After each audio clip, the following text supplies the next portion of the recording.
Yo, what's going on, guys? It's Houston Sports Talk back in the video. And today we're going to be talking about the Minnesota Vikings potentially trading for Kyler Murray and why they should trade for Kyler Murray. The Vikings are without Kirk Cousins for the season. Kirk Cousins has torn his Achilles and is out for the season. So the Vikings, you can say, oh, it's time to give Jaron Hall or Nick Mullins a chance. With this team that the Vikings have right now, I know they're only 4-4, but they won 3 in a row. They beat the Packers today. They beat the Bears. They beat the crap out of the Vikings, just completely mentally beat them out on Monday Night Football last week.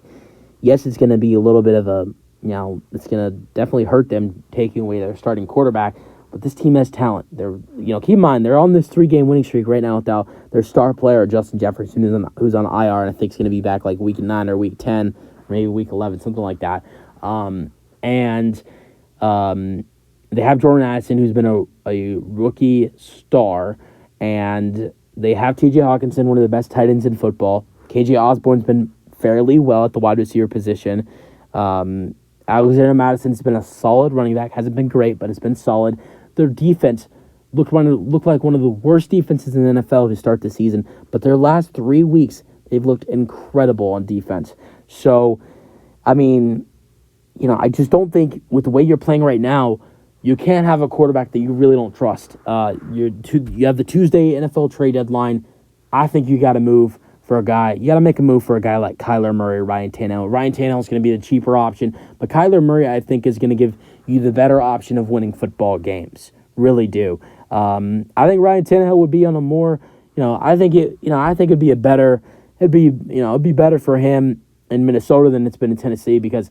In Tennessee, they're a run-first offense, and he would have way better weapons in Minnesota than he did in Tennessee. He'd have Jordan Addison, he'd have T.J. Hawkinson, he'd have Jordan Addison, he'd have T.J. Hawkinson, he'd have K.J. Osborne and Justin Jefferson. So it would be a great addition for them. Of course, it'd be a great addition adding in Ryan Tannehill.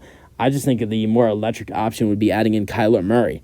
Kyler Murray, who is cleared to play and is expected to make his Week 9 return for the Cardinals when they face off against the Cleveland Browns, was a Pro Bowler in 2020, 2021. Last year, played 11 games with 11 starts, throwing for 2,368 passing yards and 14 passing touchdowns and 7 interceptions. 2021 was a Pro Bowler with 14 games, 14 starts, had a 9-5 record as the quarterback. With 3,787 passing yards, 24 passing touchdowns, 10 interceptions. 2020 was a Pro Bowler, 16 games, 16 starts, 8-8 record as the quarterback. 3,971 passing yards, 26 passing touchdowns, 12 interceptions.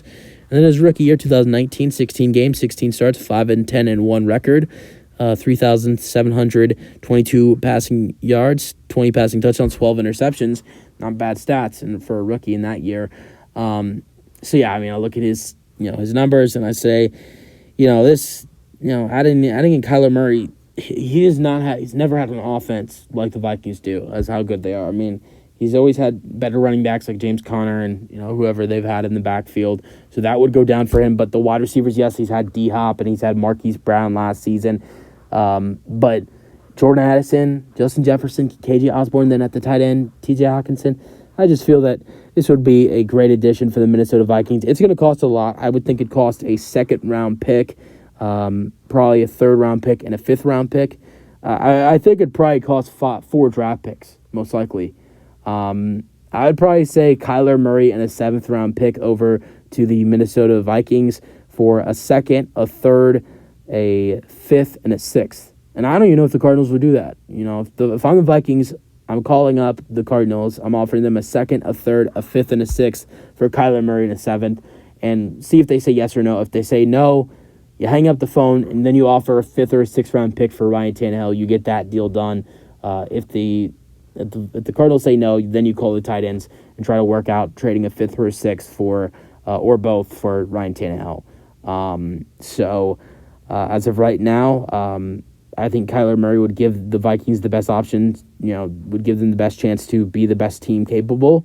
Obviously, I thought before with Kirk Cousins, after I saw them beat the 49ers, I said to myself, okay, this team right now, I could see this team, if they can keep it up, they can keep playing, mistake-free football, they're going to be they're going to be a team that has a chance to potentially make it to the Super Bowl.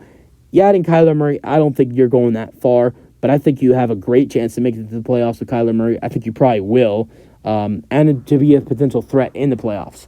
But it all depends on what kind of player he's coming in. What type of player you're getting back from the ACL injury. So we'll see. You guys, your thoughts. Let me know if you think the Cardinals should make the move and trade away Kyler to the Vikings. If I'm the Vikings, the only thing that is not available in a trade, number one, defensive end Danielle Hunter, because I could see Arizona potentially wanting him just because of the fact that they need defense or a first-round pick. You don't trade a first-round pick. You don't trade Danielle Hunter. Besides that, anything should be available in a trade with the Cardinals. That's the video. If you guys enjoyed it, let me know your thoughts, and peace out.